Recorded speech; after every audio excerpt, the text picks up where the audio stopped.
Premonitions are defined as foreboding visions of future events, but they never give you the whole story, just a glimpse of the looming shadows of things to come. Like, Scrawls of Dread is releasing a book this October. But what's inside?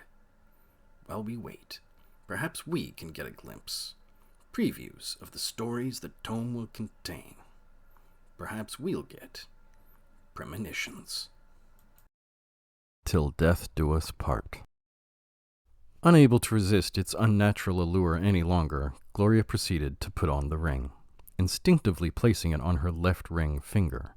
At first, she thought it would be too large, but when she slipped it on her hand, she found that it was a perfect fit. "Looks right nice, darling," Byron said. "Do you think so, dear?" Gloria beamed at him happily. "Absolutely," he insisted. "Why, it shines almost as bright as those big, beautiful eyes of yours." "Oh, stop, Byron. You're always embarrassing me," Gloria said with a giggle. "All right, I think we'll keep this, but you can take the rest of it. Right, honey?" "Oh, sure," he said, waving them off. "They're all worn out anyhow. Besides, I ought to be looking to update my style to match my wonderful wife." "Ooh, can we go shopping tomorrow?" Gloria asked excitedly. "Can I pick you out an outfit?" "What my dumpling wants, she gets," he winked back. The antiquary cashed them out, and off they went. As they walked back toward Gloria's car, they sorted out what to do for dinner and then started discussing their plans to renovate the house. They hopped in the car, and Gloria started to drive home. Byron looked over at her, still smiling pleasantly. She returned his smile, then looked at him again and asked, "What the crap? Who are you?"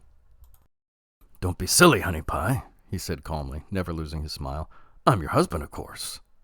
Gloria was too confused to put forth the level of anger she felt the situation called for, but she made do. "The hell you are! I've never seen you before in my life, and I'm certainly not married."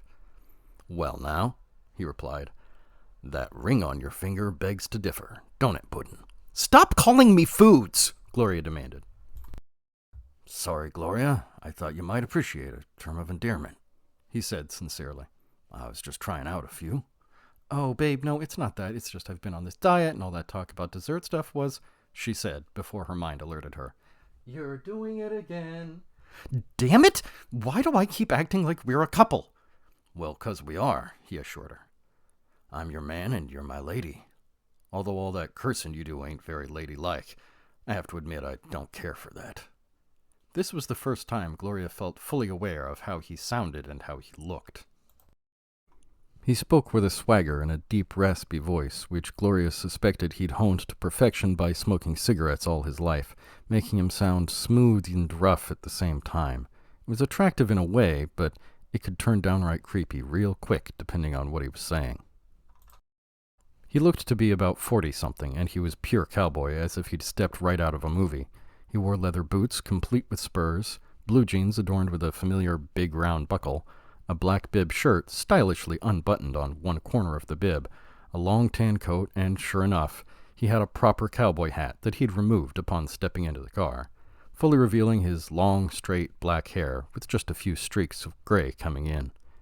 His face was long, made of sharp lines, punctuated by the tan of outdoor work and the light wrinkles of a hard life, and it ended in a chin that could break rocks. Gloria immediately got the feeling that this was the sort of man who deeply believed being a man meant certain things, and probably had matching beliefs about what it meant to be a lady. She took his gentlemanly behavior for the kind that would only last as long as he was pleased with her behavior. She wasn't wrong. That's it for this sneak peek. For the rest of the story and many others, look forward to our book release in October. We publish other short stories Mondays on Substack. Our Spooky Snacks series continues Tuesdays and Saturdays on Instagram and YouTube, and you can also follow us on Facebook and Twitter. If you like and share these, it'll really help us get the word out about our book. Thanks for listening, and enjoy your nightmares.